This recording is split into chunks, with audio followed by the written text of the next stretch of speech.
warahmatullahi wabarakatuh. Alhamdulillahilladzi arsala rasula bil huda wa dinil haqq liyudhhirahu ala dini kullihi wa kafa billahi alima. Ashhadu an la ilaha illallah wahdahu la syarika lah wa ashhadu anna sayyidina Muhammadan abduhu wa rasuluh. Allahumma salli wa sallim wa barik ala sayyidina Muhammadin wa ala alihi wa ashabihi wa man tabi'ahu ila yaumiddin. Rabbi israh li sadri wa yassir li amri wahlul 'uqdatan min lisani yafqahu qawli, amma ba'du. Para jamaah sekalian, puji dan syukur kita panjatkan kehadirat Allah Subhanahu wa taala atas semua limpahan nikmat dan rahmat yang diberikan kepada kita. Salawat dan salam kita berharap selalu tercurah kepada junjungan Nabi besar Muhammad sallallahu alaihi wasallam. Alhamdulillah kita diberikan kesehatan dan kelapangan waktu untuk melaksanakan sholat subuh berjamaah dan kita mengikuti kajian. Para jamaah sekalian, ada program dari panitia Ramadan mulai hari ini ya Mas Dian, mulai Senin sebetulnya.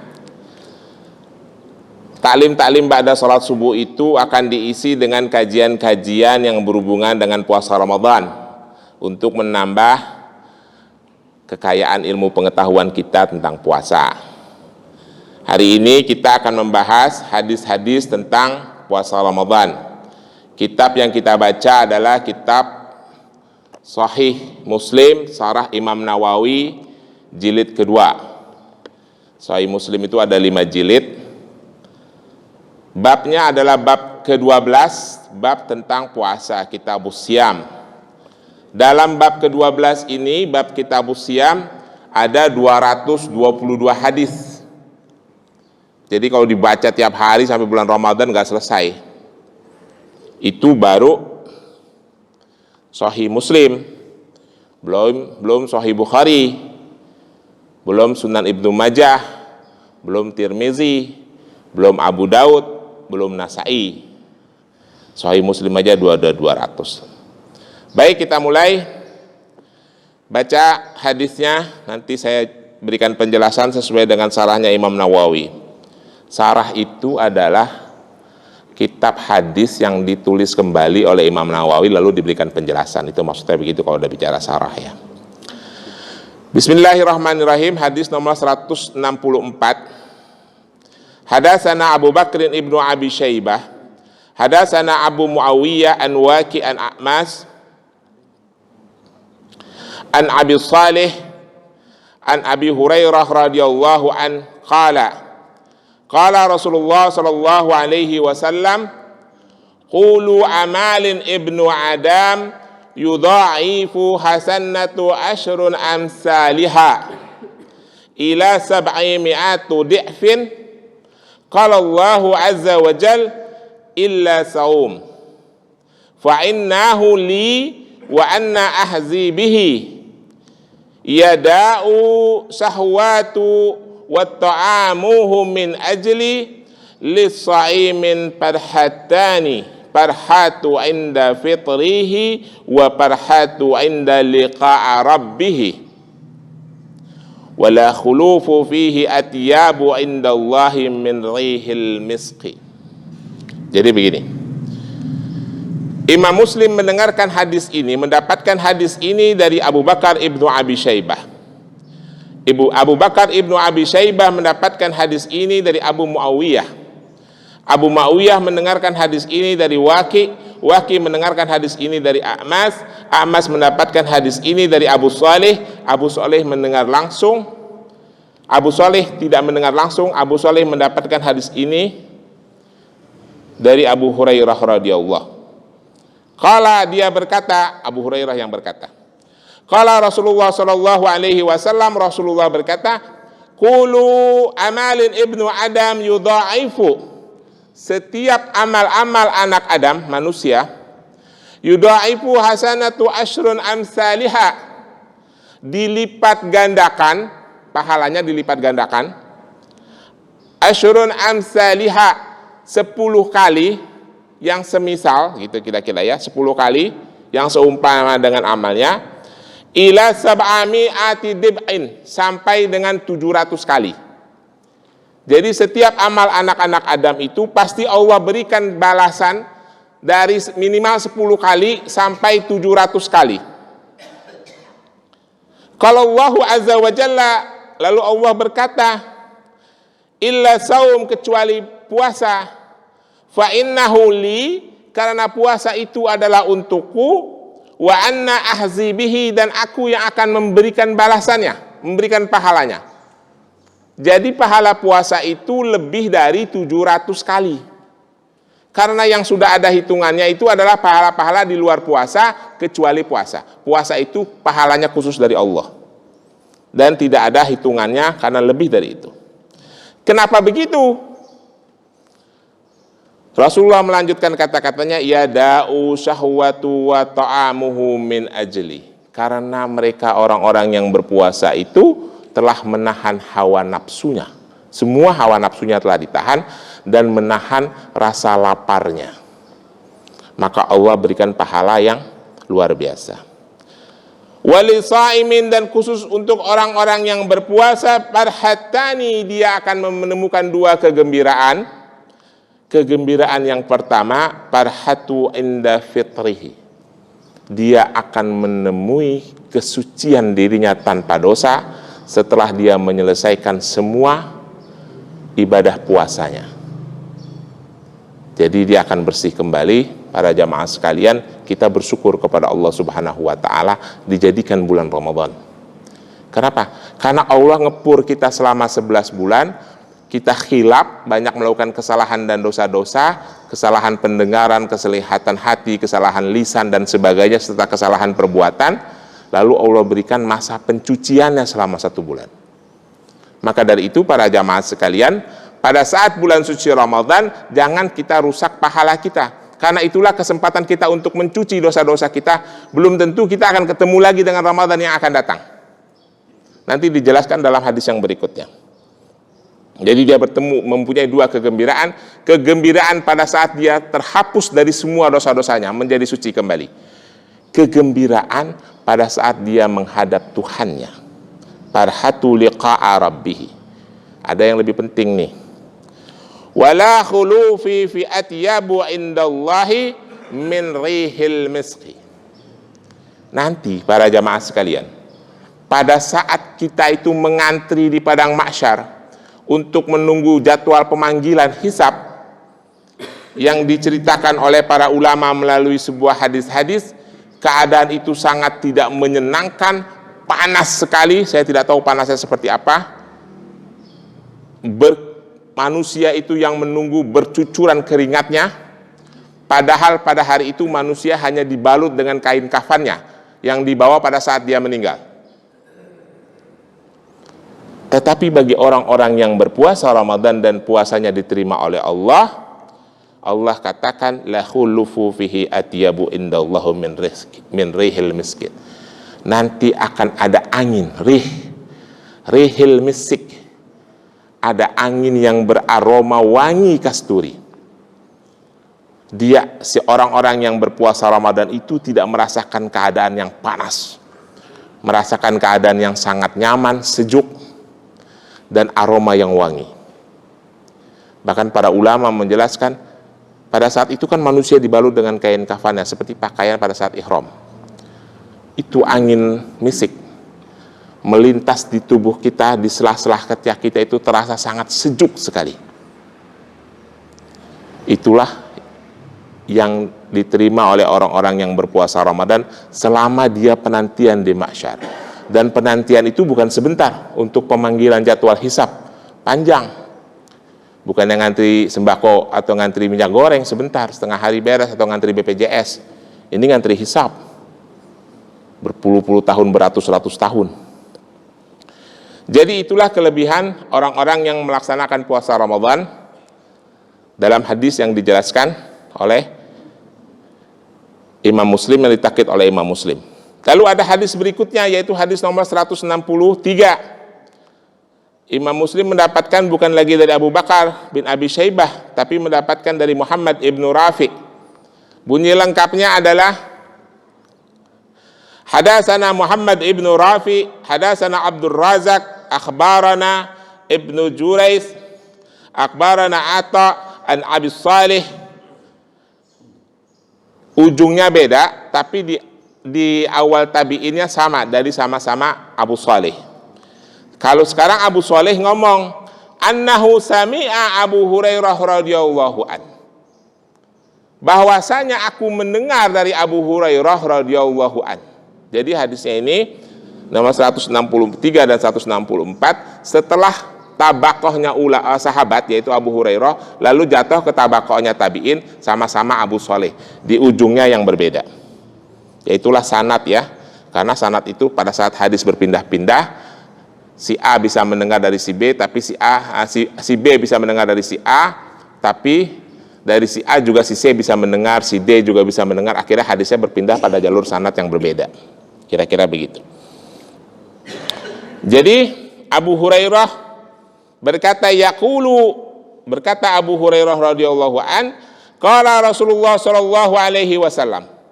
Berkata Rasulullah sallallahu alaihi wasallam, qala Allahu azza wa jalla, Allah subhanahu wa ta'ala telah berkata, qulu amalin ibnu Adam lahu.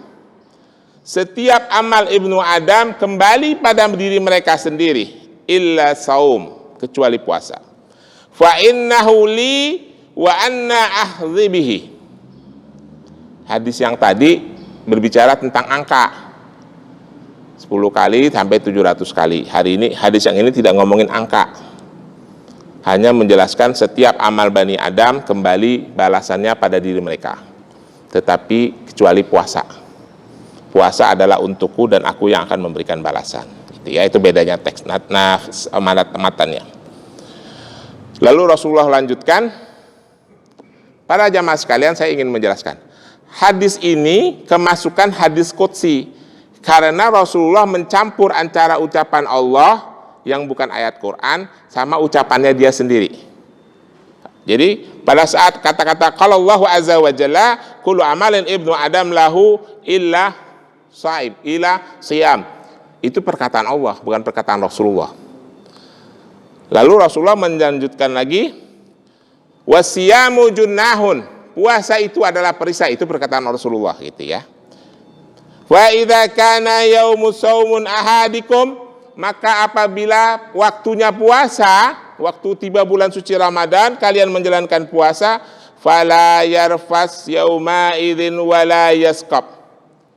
Jangan kalian kerjakan pekerjaan-pekerjaan yang memfitnah orang lain, menghina, meledek orang lain, karena itu akan merusak pahala puasamu, merusak puasamu. Fa innahu sabahu ahaduhum wa qatalahu, jangan kalian menghina dan membunuh, karena itu membatalkan puasa. Falyakul inni amruhu wasamu walladzi nafsu Muhammad biyadihi, dan aku bersumpah kata Rasulullah, di mana Muhammad nyawanya berada di tangan Tuhannya, wa khulufu fima shaimun atyabu indallahi yaumal qiyamah min rihil miski. Di ujung hadisnya sama dengan hadis yang sebelumnya. Nanti pada hari kiamat, orang-orang yang puasanya di dunia diterima oleh Allah Subhanahu wa ta'ala, dia akan mendapatkan ketenangan dan kedamaian pada saat manusia dalam suasana yang tidak menyenangkan berkumpul di padang mahsyar. Dia, orang-orang yang berpuasa itu seolah-olah bukan seolah-olah, benar memang mendapatkan hembusan angin yang sangat harum aromanya. Jadi tidak kepanasan. Dilanjutkan, walis sa'imin farhatani yafrahuma idza aftaru fariha bi fitrihi wa idza laki rabbuhu fariha. Sama dengan yang sebelumnya. Setelah dia selain kelebihan dia mendapatkan angin aroma kasturi, dia juga mempunyai kegembiraan pertama kali adalah kegembiraan ketika dia mendapatkan kembali dirinya dalam kesucian.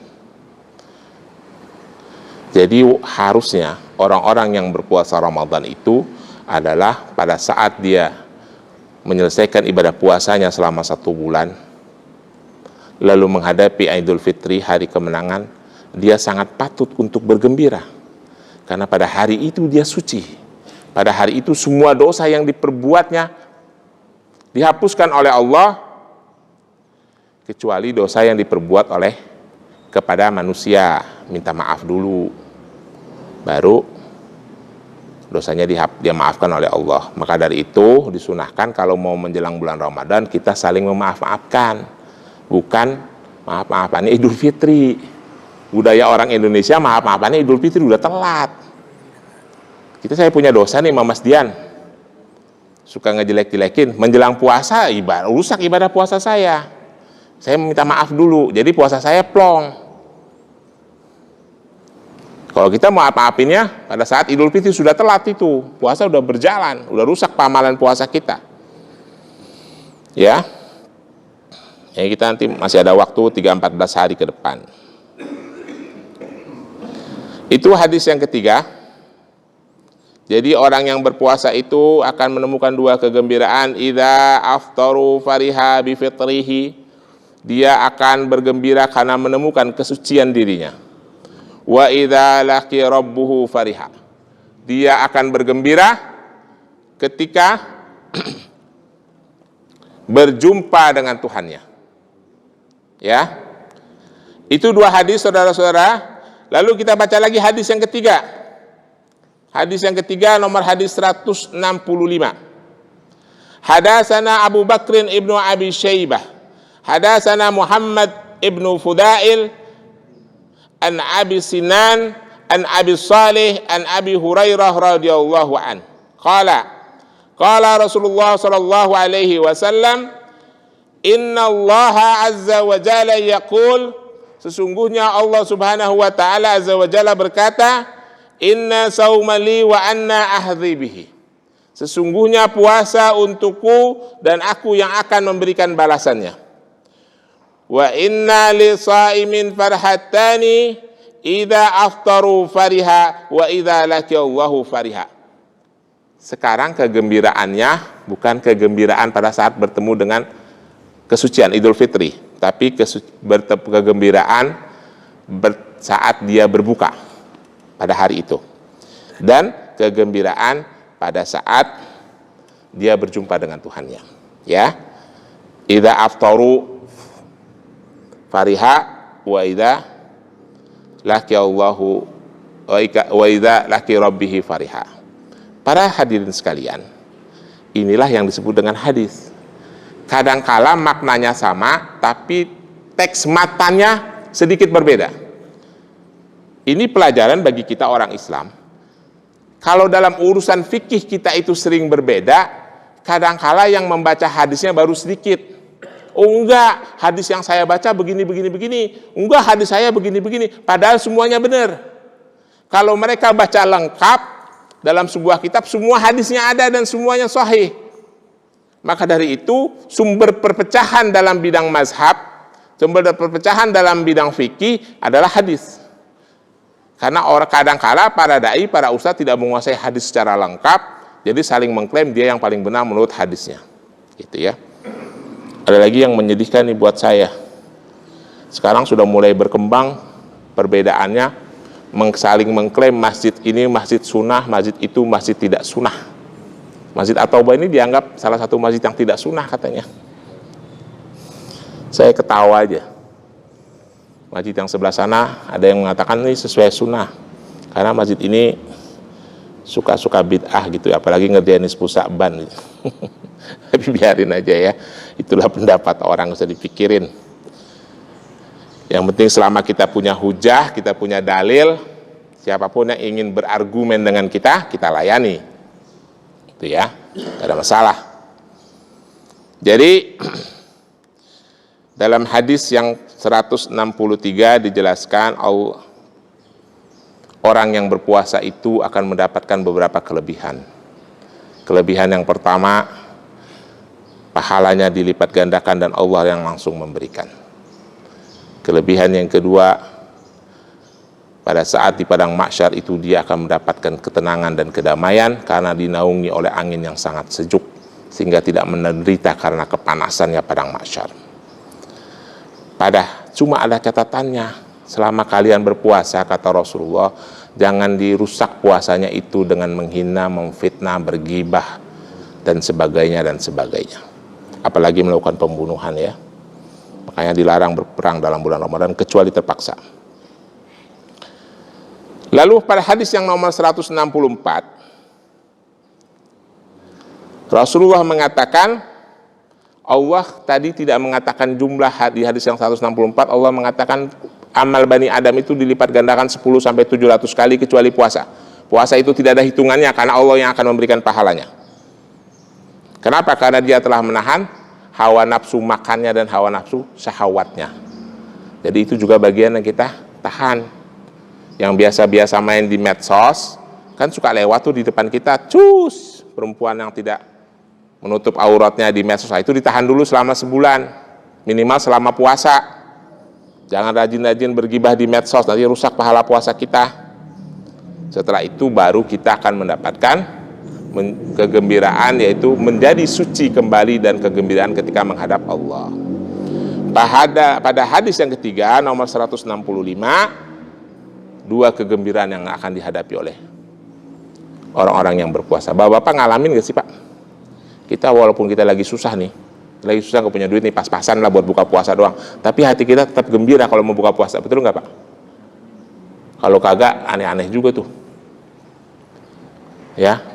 Walaupun kita lagi susah, hidup kita bagi banyak masalah, pada saat berbuka puasa ada kegembiraan di batin kita ya. Itulah kelebihan ibadah puasa dibanding dengan ibadah-ibadah lainnya. Para jamaah sekalian, mari kita sambut datangnya tamu agung bulan suci Ramadan dengan menjalankan ibadah sebaik-baiknya, memaksimalkan diri, dan yang lebih penting lagi adalah mari kita selalu memperkaya diri kita dengan ilmu pengetahuan keagamaan, supaya kita mantap dalam iman dan akidah kita tidak menjadi buih seperti buih di tengah samudera yang terombang-ambing ke sana kemari karena tidak punya ilmu agama. Saya kira begitu, lebih kurangnya saya mohon maaf. Billahi taufiq wal hidayah. Wassalamualaikum warahmatullahi wabarakatuh.